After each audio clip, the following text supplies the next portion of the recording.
My name is Brenda Miles, and I'm going to, in this digital reflection, I'm going to assess how the implementation of my learning unit went.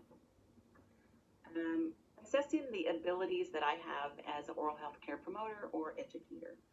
I think the fact that I have sought out educational opportunities and teaching opportunities is a reflection that I enjoy teaching, and the fact that I enjoy those situations probably is a strength. A lot of people don't enjoy doing that. And while I wouldn't say I enjoy public speaking, I do enjoy presenting information.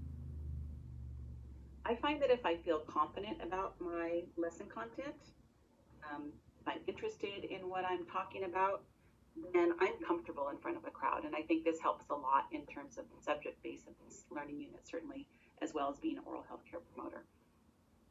I feel that I can be creative, and in this particular instance, where it was a one-time presentation and I had a short period of time with these learners, I feel like being creative was important because I really needed to capture their attention and create importance for them to listen to what I had to say.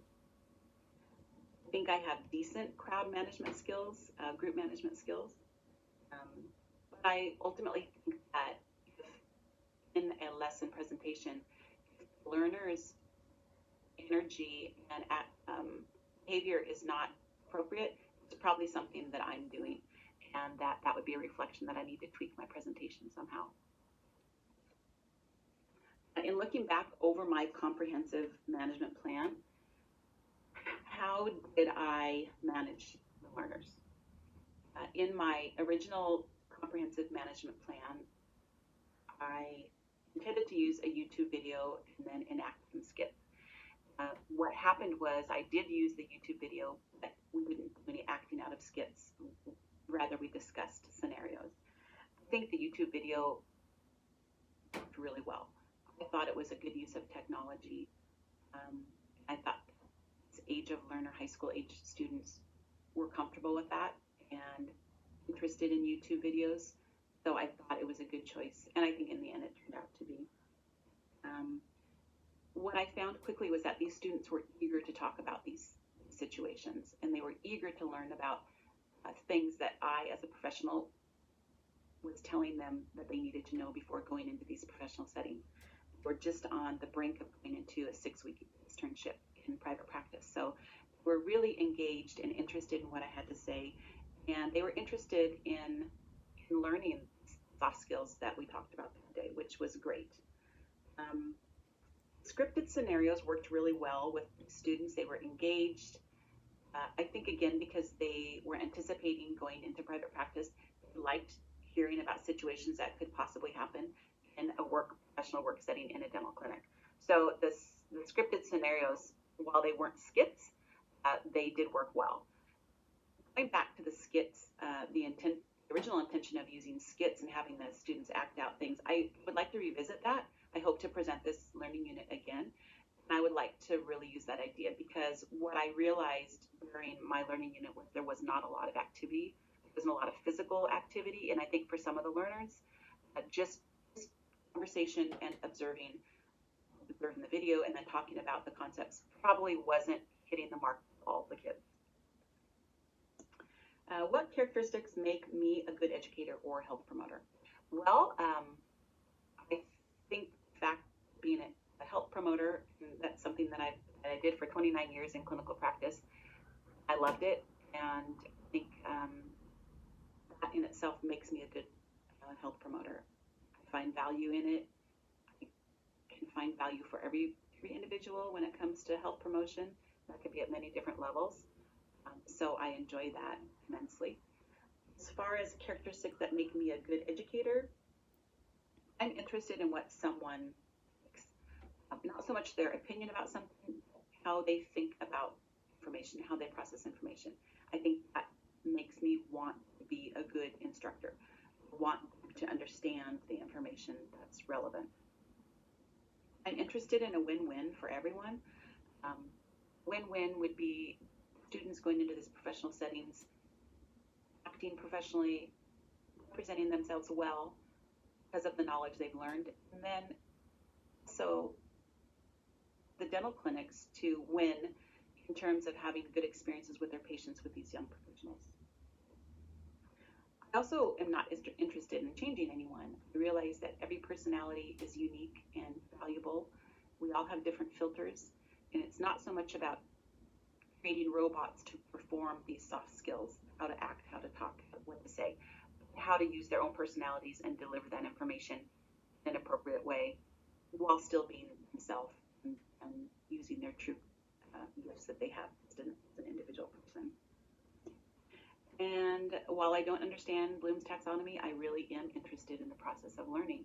How we learn, how the human brain receives and processes information, to me is very interesting. And I probably didn't realize I was interested in that until I've gone through these classes. So I think that interest and sort of respect for the human brain and the human psyche, I think also would make me a good educator. What areas do I need to improve? Well, as I stated, I don't quite understand Bloom's taxonomy, so I do need to understand that better. I need to smile more. I realize in watching some videos that I've done for presentations, I need to smile more. I feel like I'm smiling and I feel I'm happy and excited about the information, but I look back and it's like, oh, okay, I need to smile more. So working on that. I need to use assessment better, and this was a comment from my mentor from my learning unit. She stated that I probably could improve on evidence-based assessment. And I realized that in the assessment portion of my learning unit, I didn't give enough attention. I need to use more kinesthetic learning. I like kinesthetic learning, and in thinking back of teaching experiences that I've had in the past, whether it's teaching art to kids, teaching a unit to my brownie troop when my daughter was young, I realized that for most people, touching and feeling and smelling, and acting and moving really help to retain information. So I think I could improve in that area for sure. What tools did I use to overcome concerns I had about teaching and my teaching abilities? Well, first thing I tried to do was remember positive experiences that I have had in teaching, whether it's programs to kids or whether it's oral health education to elementary students or whether it's chairside to my patients. I had to remember that I did have success in getting information from my head to the person successfully. So I tried to fall back on that and acknowledge that I did have some successes. I talked to a lot of instructors. I have a lot of educators in my life. My dad was an educator. My sister is currently an educator. My husband was an educator. I have several friends that are educators. So just in talking to them and them reassuring and talking about some of their early teaching experiences, things that worked and didn't work, I found that to be helpful.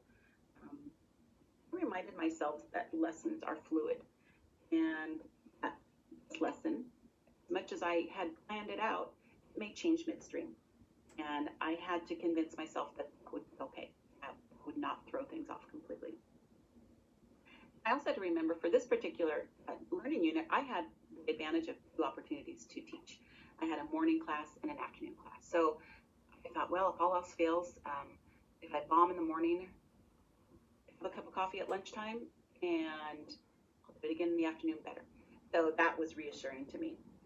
I also shared the nervousness I was having with my mentor instructor, and she was really great about reassuring me that it was going to be okay, that it was a great group of students. She also made a good suggestion that I make connections with the students before the presentation. So I did that. As the kids entered the classroom, I made connections with them. I introduced myself. We chatted a little bit about upcoming externships. I had been through that program, so I knew what they were going into. I think they liked that idea that I had actually done that program when I was in high school as well. So that really helped me quite a bit. Lastly, how did experiential and active learning relate to the learning unit and my teaching? I used a website called The Learning Process, and it quoted Leslie Wilson's psychomotor domain as developing a problem, discussing what skills were needed to solve the problem, then discussing the guidelines that solve the problem, which then acts as evaluation and assessment. And I felt like in the scenarios, we really did use that. From that same website, from the Penn State Learning Design Community Hub. They discussed the observing level of psychomotor domain taxonomy. They describe that as a learner observes experience performing a skill. They're asked to pay attention to the finished product, and the learner may read about or watch a video pertaining to that skill. So in using the YouTube video to present the soft skill information, I felt like that really fell into that taxonomy very well. Okay, over my time a little bit, so I hope that answers any questions and explains what I'm thinking about my learning unit as I look back and reflect on that. Thank you.